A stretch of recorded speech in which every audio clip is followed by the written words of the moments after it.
Hey everyone, welcome to my garage. Today I'm working on a new to me 1955 Shopsmith Mark V Model 500.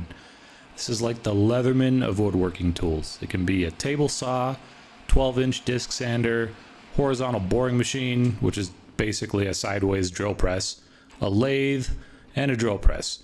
This one also came with a 4-inch joiner and a router shaper fence. With this tool, I should be able to clear up a lot of space in my garage by getting rid of my table saw, my lathe, my cheap Harbor Freight belt and disc sander, my router table, and my drill press, and my 6-inch joiner. These have all been functional tools, but they just take up too much space in my garage. First off, I want to restore this to a much better condition. Everything does work, but nothing is in good condition at all.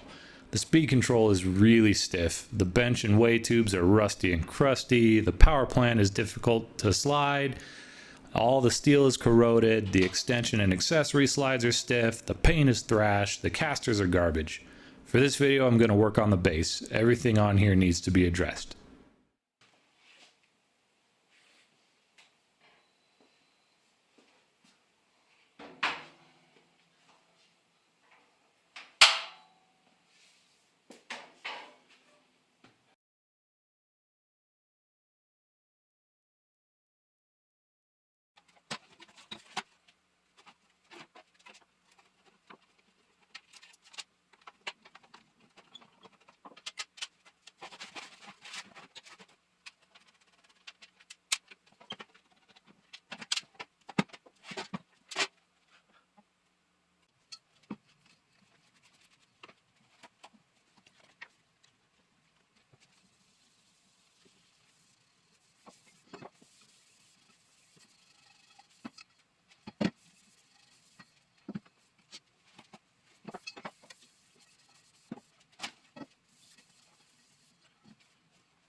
Once I got it apart, I took a wire wheel to the bench and weigh tubes to get the rest off, polished a bit with some Scotch-Brite, and then finished it off with some paste wax. This will keep the corrosion at bay and help the carriage and power plant slide easily.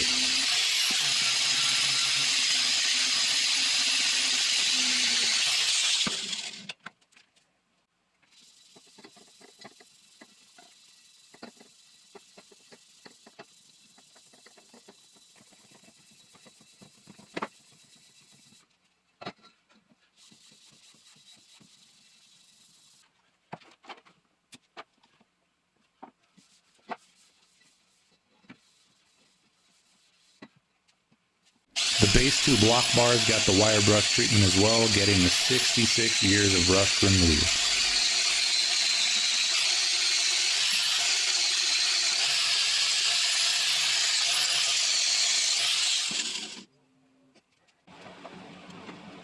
For the headrest, base assembly, and base arm, the wire wheel made quick work of stripping the old flaky paint off. For the places I couldn't get to with the wire wheel, a paint stripper did the trick.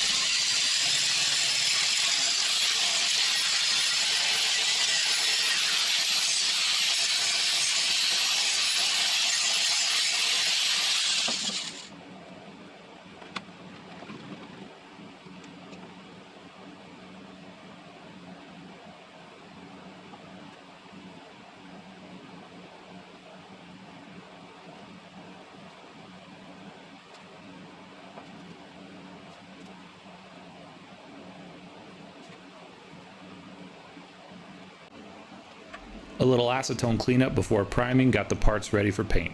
I put about 3 coats of Rust-Oleum primer on the headrest, base assembly, and base arm. The legs got 3 coats of rust converting primer.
Once the primer was dry, I painted each part with 3 coats of Shopsmith touch-up paint.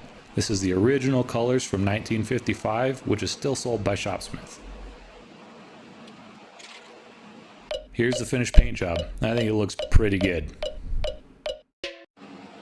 All the bright work needed some love too. The condition was pretty good, but it was all just really faded.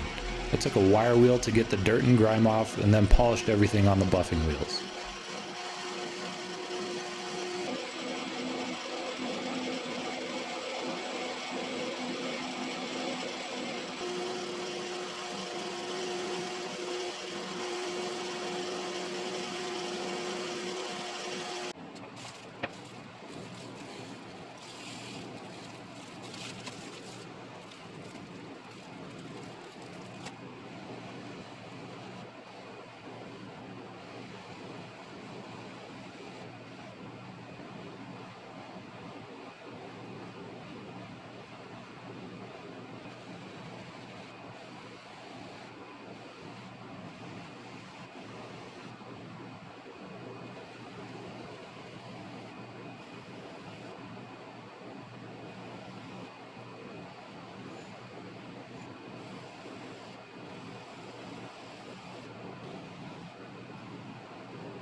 The casters definitely needed an upgrade. These ones are like an old floor jack. You know, the kind where the wheels are always pointing in different directions. You never actually roll, but drag across the floor, leaving gouges in your concrete. Yeah, these had to go.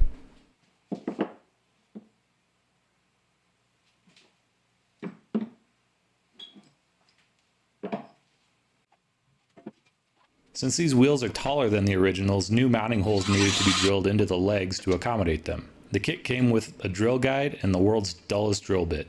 It did, however, get the job done, and now it's time to reassemble the legs.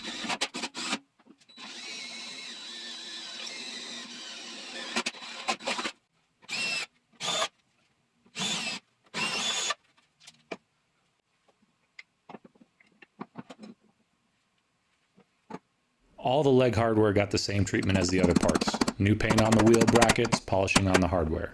If you do take your wheel assemblies apart, make sure you take good pictures first. The orientation of the cam needs to be right, and the pedals need to be clocked appropriately to the cam. I had to take apart and reassemble these legs a few times before I got it right, and I still have one of the pedals 180 degrees out.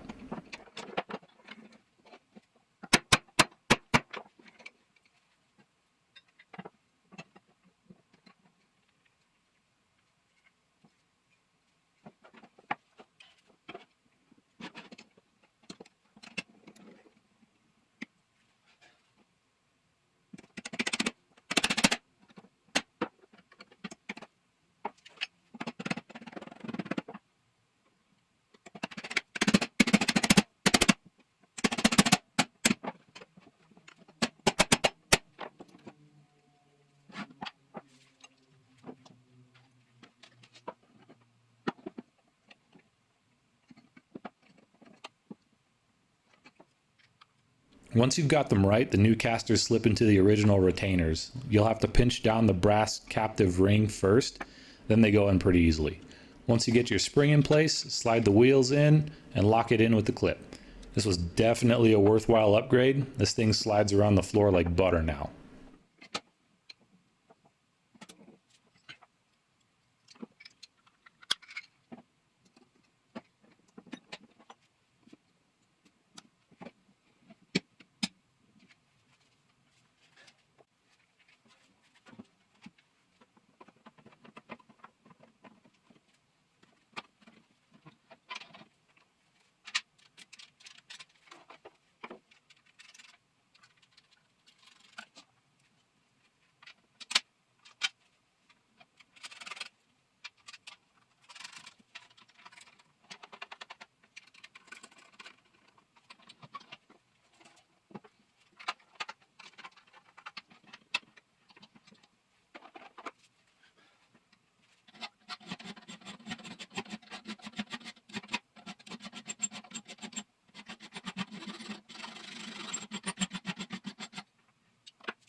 Since the new casters have a much bigger footprint, the pedals will no longer clear on one of the legs. You'll have to remove some material to get the right clearance. I started with a file, but I got impatient. The grinder made this a much faster job.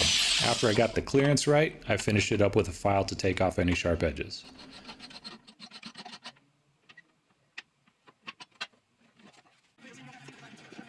Now it's time to reassemble. First, I cleaned up the holes on the base assembly and base arm so they wouldn't bind on the base arm pin.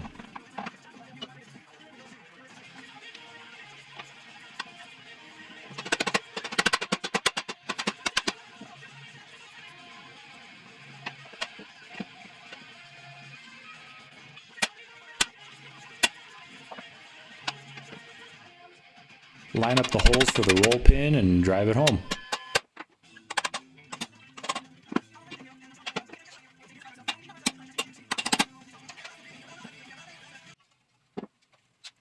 For the headrest, I'm using a brake cylinder hone to clean up the bores. The extension table was really difficult to get out, and this should slide easily. The hone cleans up any excess paint and polishes the surface to allow for smooth sliding of the rail. I did the same thing on the base. Make sure you clean out the bores when you're done.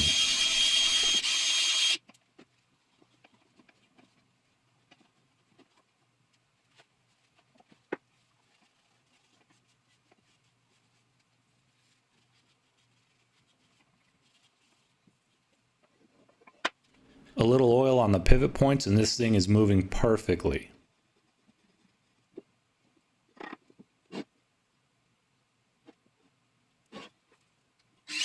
More polishing of the base arm bores and this part is done.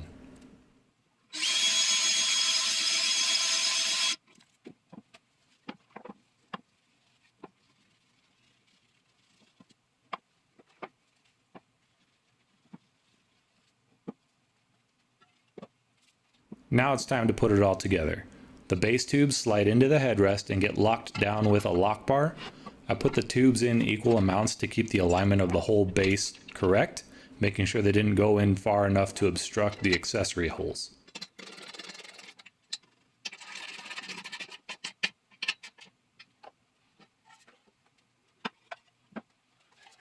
The base assembly has stops for the base tubes, so I put them until they were up against the stops. Lock them down with the other lock bar and you're done.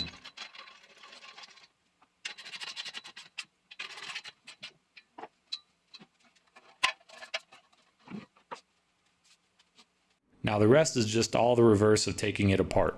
It's a little tricky doing it alone since the legs want to roll away on you, but after some careful manipulations I was able to get the screws started in one leg.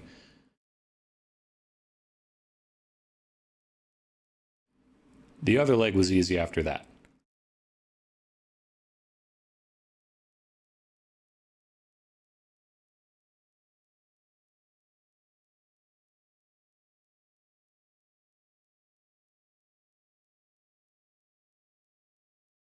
Install the headrest handle and lock shaft, slide in the way tubes and lock them in.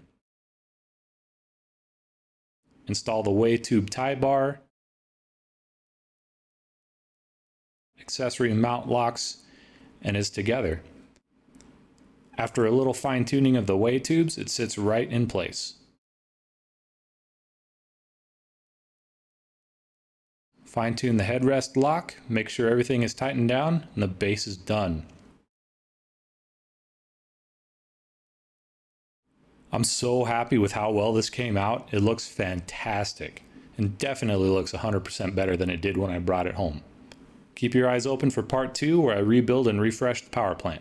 Thanks for watching.